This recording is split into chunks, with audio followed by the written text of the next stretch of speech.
Alright, so real quick for 9 minutes, I gotta make one more point about Hollywood allegation stuff. Don't punish art as an extension of the artist. Louis C.K. likes to get naked and jerk it in front of dumbfounded women. To his credit, every documented case of this has begun with him asking very nicely. Like, as far as sexual deviants in Hollywood go, Louis C.K. should at least be regarded as the most polite. But the collateral damage from this shitstorm has been his movie. What's premiere got canceled, and the execs are now mulling over whether or not to release it at all. The thing is, plenty of people still want to see this movie, myself included, so to me there's only one course of action to take here. If you don't release it, nobody can see it. If you release it, the people who want to see it can see it, and the people who don't want to see it don't have to see it. You're not going to be held at erect dick point and forced to watch Chloe Grace Moretz possibly shack up with John Malkovich. There's no better time for I Love You Daddy to release. It takes a gentle hand and gingerly touches every topic that's turning the industry on its head right now, and you can choose not to support it, but you don't decide which stories deserve to be told. That's what I wrote and tried to circulate on Twitter a day before they announced they've scrapped the release of the movie entirely.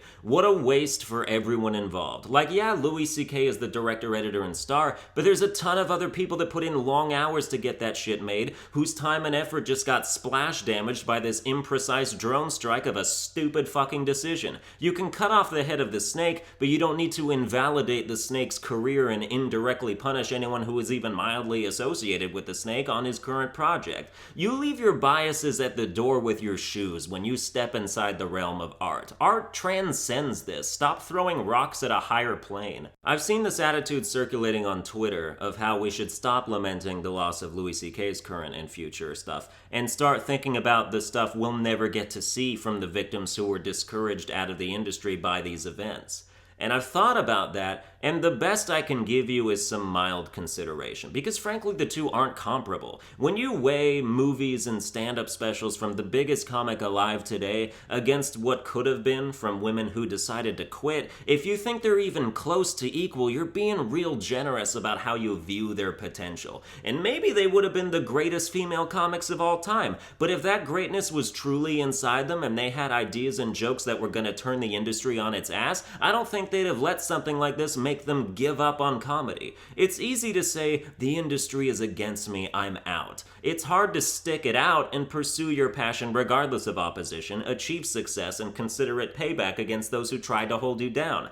I'm sorry, but more than likely we lost a couple of featured players on SNL, maybe some supporting characters on a 2-season sitcom, and while it's worth mourning that loss, I'm not saying not to give a shit about them, I'm not gonna do that instead of Louis C.K.'s art. If anything, you should do both. As time goes on, I have to keep adding to this midsection of the script because shit keeps happening. Like today, or whatever day, I've had to hold on to this script way too long. Louis C.K. became the first accused person to actually admit forthright that the stories were true. And to me, that response not only obviously shuts the door on speculation about his case, but it also damns everyone else who has been accused of sexual whatever and given these wimpy IDR responses. Everyone else has been like, I mean, I don't recall things happening exactly the way this person describes them, but I apologize if I did anything that made them feel uncomfortable, or if I ever traumatized their souls with my predator cock.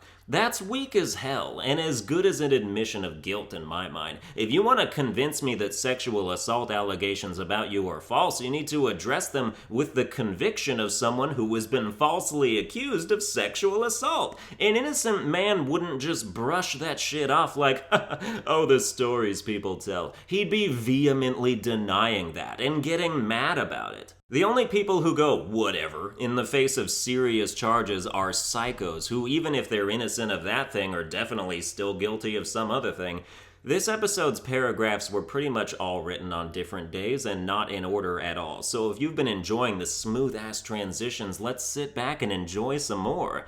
That guy who publicly apologized when no one asked him to for having Louis C.K. on Parks and Recreation can fuck off, by the way. Misogyny is a cancer. I mean, sure, but what Louis C.K. did cannot possibly be called misogyny. That would be like calling me racist for dating an Asian girl, please God, eventually. Misogyny is the hatred, contempt of, or prejudice towards women. And while it's true that he only masturbated in front of women and not men, all that makes him guilty of is not being gay. If you're gonna campaign for social justice, the least you could do is understand the definition.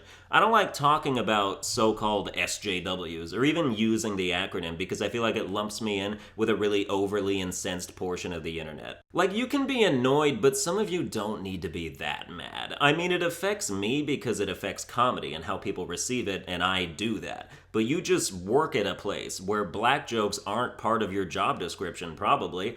That said, a single Google search can clear up your misconceptions about what actually constitutes racism, homophobia, and misogyny, so that's really the first step you should take before you say something dumb publicly for, again, no reason at all.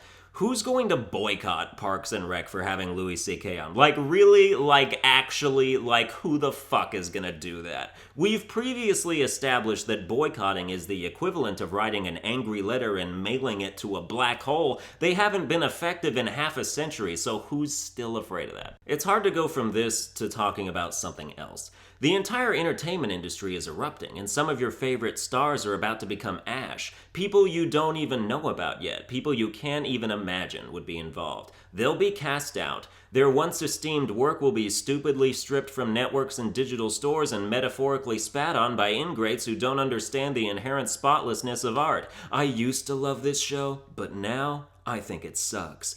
Beyond idiocy. And it's guilty until proven innocent now, too. You can blame Bill Cosby for that. The collective population felt so betrayed that now they trust no bitch. If someone even mentions your name alongside the topic of sexual harassment or assault, people think you did that to at least 30 women, which I guess is a proper side effect of someone actually doing that to way more than 30 women, but supposedly they're assembling some task force to investigate all the sexual assault allegations in Hollywood, so I'll be interested to hear if any of them turn out to be fabricated. That's kind of what we have to wait for, is out of the first 10 or so cases that come out, how many are concluded to be fake, if any, and that'll dictate the size of the salt grain we take it all with. If they're all legit, then hoo boy, the firestorm. But another problem is that if even one of the cases turns out to be a lie, it's going to be detrimental to the public's outlook. We'll focus on that and use it to try and discredit every other one, because humanity has this weird thing it does, where it loves underdog stories so much that it always argues the 1% against the rest of the 99.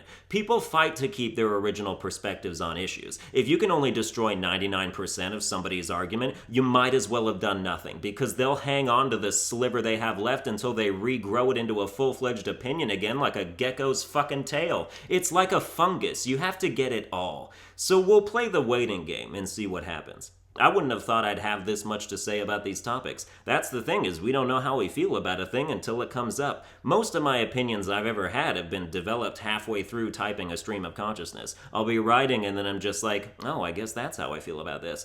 Previously, I used to be of the mind that a lot of people should just keep their opinions to themselves. But there's really no point in even having one if you don't share it. I mean, what good does it do you locked up and not affecting other people's opinions of you? I still think you should try to make them funny, though, for some objective benefit to who you spew them at. Also, if you're wondering when I'll be done with talking about these topics, I'll let you know when I find out. If I have material on something, I feel compelled to share it. When it comes to comedy, I'm a long ways away from shutting the fuck up. Well, that's gonna do it for this episode. I hope you enjoyed it. If you did, you can like, share, and subscribe, and I'll see you guys next time.